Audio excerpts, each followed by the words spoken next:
सो Flipkart, Amazon, Myntra, Meesho, आप सभी ने लाइफ में इन ऐप से कभी ना कभी शॉपिंग तो की होगी। शॉपिंग करते समय आपको कभी एक थॉट आया है कि ये जो वेबसाइट्स है, ये जो ऐप्स हैं, इस पे इतने सेल्स कैसे आते हैं, या ये वेबसाइट को, ऐप्स को मैनेज करने वाला कौन पर्सन होगा, या फिर मे बी कि ये इतने सारे जो ब्रांड्स हैं वो एक साथ कंबाइन कैसे होते हैं ऐप्स पे। If yes, so video definitely आपके लिए हेल्पफुल रहने वाला है। सो अगर आप एक ऐसी पर्सन हो जिनको डिजिटल मीडिया पसंद है, या आप टेक्नोलॉजी या बिजनेस में पैशन रखते हो, तो ई कॉमर्स मैनेजमेंट या ई कॉमर्स मैनेजर आपके लिए एक परफेक्ट रोल हो सकता है। So Jai Hind everyone, this is Simran Syed, a certified career counsellor. Edu Cross Road के इस क्रॉस रोड सीरीज में मैं एक बार आपका फिर से स्वागत करती हूँ। सो चलिए शुरू करते हैं। सो आज हम देखने वाले हैं ई कॉमर्स मैनेजमेंट या फिर ई कॉमर्स मैनेजर आप किस तरह से बन सकते हो, ये एग्जैक्टली ये करियर होता क्या है।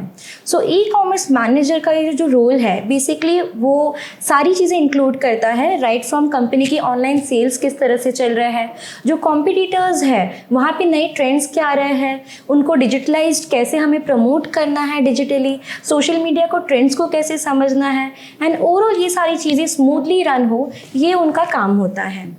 अभी अगर आपने डिसाइड कर ही लिया है कि आपको ई कॉमर्स मैनेजर बनना है, तो क्या रिक्वायर्ड स्किल सेट है वो हम देख लेते हैं। सो फर्स्ट स्किल जो आती है हमारी वो है टेक्निकल प्रोफिशिएंसी, बिकॉज आपको ई कॉमर्स के प्लेटफॉर्म्स का नॉलेज होना बहुत ज़रूरी है, जैसे कि शॉपिफाई हो गया है, मेजेंटो हो गया है, एंड कंटेंट मैनेजमेंट सिस्टम्स का ना आपको एक डिटेल नॉलेज होना चाहिए। देन सेकेंड आ जाता है कि आपको डिजिटल मार्केटिंग की स्किल्स आपको एक बेसिक आनी चाहिए, जैसे कि सोशल मीडिया ट्रेंड समझने के लिए लाइक सोशल मीडिया मैनेजमेंट क्या होता है, बेसिकली आप वहाँ पे वेबसाइट मैनेजमेंट में भी एक पार्ट प्ले करते हो, तो एसईओ किस तरह से चलता है। देन ई कॉमर्स के लिए आपको ओआरएम मैनेजमेंट भी समझना बहुत ज़रूरी है, बिकॉज आपको वहाँ पे रिव्यूज़ वगैरह भी एनालाइज करना होता है। तो ये बेसिक सेट ऑफ स्किल्स हैं डिजिटल मार्केटिंग के जो आपको आने चाहिए। देन थर्ड आ जाता है एनालिटिकल स्किल्स, बिकॉज आपको आपका एनालिसिस वहाँ पे बहुत स्ट्रॉन्ग होना चाहिए।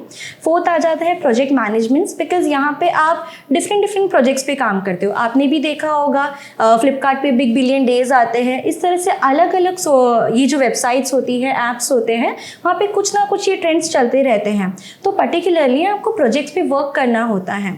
देन फिफ्थ आ जाता है कस्टमर फोकस। कस्टमर एग्जैक्टली क्या चाहते हैं, कब कौन से फेस्टिवल्स आ रहे हैं, उसके अकॉर्डिंग आपको कौन से डिस्काउंट्स रखने चाहिए, कौन से प्रोडक्ट पे डिस्काउंट रखने चाहिए और कब रखने चाहिए। बहुत सारी चीज़ें आती हैं जो आपको फोकस करना रहता है कस्टमर ओरिएंटेड सोच के।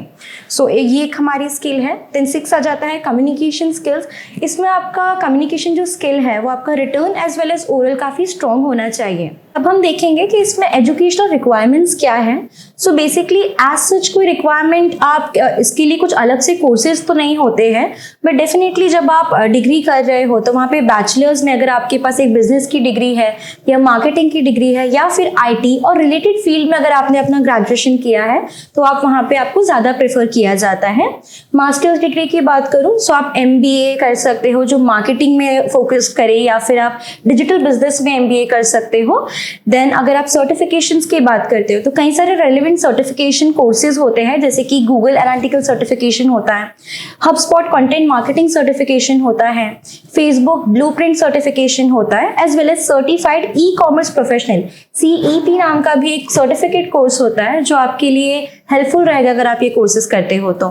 देन कुछ शॉर्ट कोर्सेज डिफरेंट अवेलेबल है जो स्पेशलाइज करते हैं ई कॉमर्स मैनेजमेंट में या डिजिटल मार्केटिंग या डेटा एनालिटिक्स में, तो अगर आप वो भी करते हैं तो आपकी वो एड ऑन स्किल्स की तरह वर्क करता है। अब हम देखते हैं कि कौन से कॉलेजेस हैं जो आपको ई कॉमर्स मैनेजर बनाने के लिए हेल्प करेंगे। सो फर्स्ट आ जाता है IIMs जो आपको डिफरेंट MBA के प्रोग्राम्स के लिए हेल्प आउट करते हैं, जहाँ पे आप स्पेशलाइजेशन कर सकते हो मार्केटिंग और डिजिटल बिजनेस में। देन आ जाता है ISB जो ऑफर करते हैं PGDM के प्रोग्राम्स, जहाँ पर आपको अपॉर्चुनिटीज रहती है वहाँ पे again E commerce and digital business में स्पेशलाइजेशन के लिए। देन NMIMS भी है जो आपको MBA प्रोग्राम्स ऑफर करते हैं similarly digital business and marketing में स्पेशलाइजेशंस के लिए। Then Delhi School of Economics भी एक ऐसा प्रोग्राम ऑफर करता है जहाँ पे आप डेटा एनालिटिक्स सीख सकते हो। वहाँ पर अलग अलग कोर्सेज इंक्लूड है, right from E commerce and economics. Then हमारे अगर मैं करियर पाथ या ग्रोथ की बात करूँ तो किस लेवल पे आप जा सकते हो, कहाँ से स्टार्ट कर सकते हो, अब हम वो देख लेते हैं। सो अगर मैं एंट्री लेवल की बात करूँ तो वहाँ पे आपको ई कॉमर्स एग्जीक्यूटिव और एल्स ई कॉमर्स कोऑर्डिनेटर का जॉब रोल मिलता है। And with gaining some experience आप मिड लेवल पे पहुँचते हो जहाँ पे आपको ई कॉमर्स मैनेजर और डिजिटल मार्केटिंग मैनेजर का जॉब रोल मिलता है, जहाँ पे आप रिस्पॉन्सिबल रहोगे सारी स्ट्रैटेजीज डेवलप करने के लिए एंड टीम लीडरशिप के लिए। देन जब आप सीनियर लेवल की पोस्ट पे जाते हो वहाँ पर आपको ई कॉमर्स डायरेक्टर और else head of e commerce और चीफ डिजिटल ऑफिसर की तरह आपको पोस्टिंग्स मिलती हैं, जहाँ पे आप ओवरसी करते हो, सारी स्ट्रैटेजिक प्लानिंग करते हो एक लार्जर स्केल पे। अब हम देखेंगे कि आपकी as a E commerce manager कौन सी की रिस्पॉन्सिबिलिटीज होगी। तो फर्स्ट आ जाता है स्ट्रैटेजी डेवलपमेंट, बिकॉज आपको स्ट्रैटेजाइज करना पड़ता है न्यू ट्रेंड्स के अकॉर्डिंग। वहाँ पर आपको create as well as implementation proper हो रहा है कि न्यू स्ट्रैटेजीज का, उसके ऊपर आपको ओवरलुक करना रहता है ताकि ओवरऑल ऑनलाइन सेल्स आपकी बढ़े and customer satisfaction and engagement बढ़े। सेकेंड आ जाता है वेबसाइट मैनेजमेंट। आपको ओवरव्यू देखना होता है कि आपकी वेबसाइट प्रॉपरली डिजाइंड है कि नहीं, प्रॉपर फंक्शन कर रही है कि नहीं, और इसका परफॉर्मेंस कैसे चल रहा है आपकी ई कॉमर्स की वेबसाइट का, वो आपको एक बार देखना होता है। देन आ जाता है थर्ड हमारा डिजिटल मार्केटिंग, जहाँ पर आपको डेवलप करना होता है एज वेल एज एग्जीक्यूट करना होता है डिजिटल मार्केटिंग के कैंपेन्स को, जहाँ पे आपका एसईओ आ जाता है, पेड एड्स आप रन करते हो।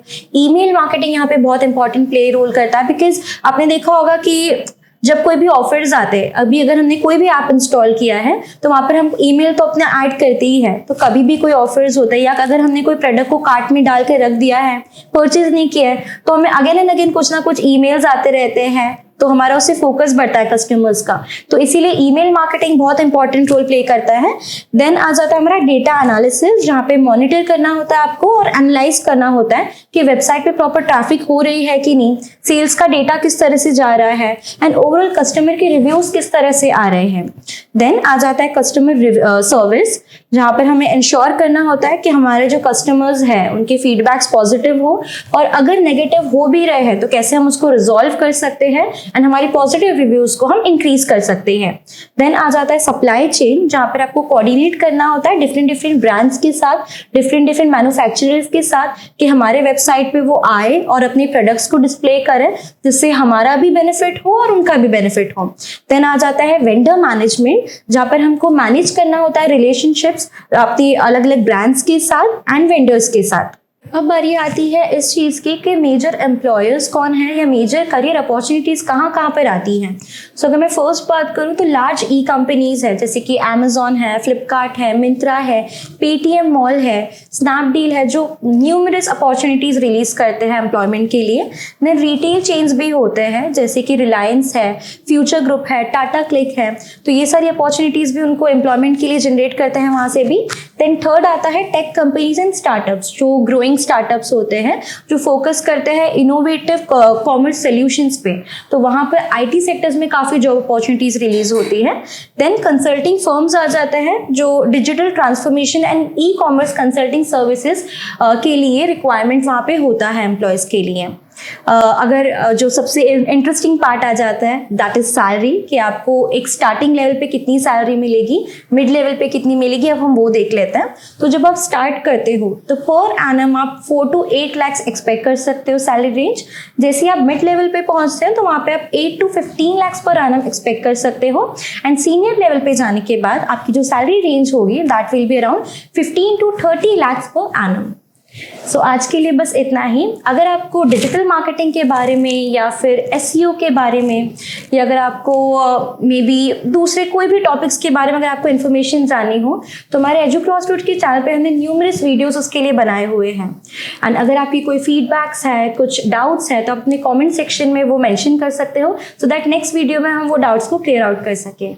जैसे मैंने अभी बताया था कि हमारे चैनल पे आपको बहुत सारे करियर ओरिएंटेड वीडियोस मिल जाएंगे। अभी एक इतने सारे करियर ऑप्शंस होने की वजह से एक कंफ्यूजन हमेशा रहता है कि कौन सा करियर हमारे लिए सूटेबल होगा, एंड ये कंफ्यूजन ऑलमोस्ट हर किसी स्टूडेंट में रहता ही है। आपकी इसी को लेके आपकी हेल्प करने के लिए मैंने डिस्क्रिप्शन बॉक्स में एक लिंक ऐड किया है। उस लिंक के थ्रू आप एक साइंटिफिक टेस्ट दे सकते हो जिसका नाम है साइकोमेट्रिक टेस्ट। तो वहाँ पर आपके सारे डाउट्स क्लियर हो जाएंगे कि एग्जैक्टली आपकी पर्सनैलिटी कैसी है, पर्सनालिटी के अकॉर्डिंग आपके लिए कौन से करियर ऑप्शंस बेस्ट हो सकते हैं, आपके स्किल्स के अकॉर्डिंग कौन से करियर ऑप्शंस आपके लिए बेस्ट साबित हो सकते हैं। आप वो टेस्ट ज़रूर दीजिए। Thank you.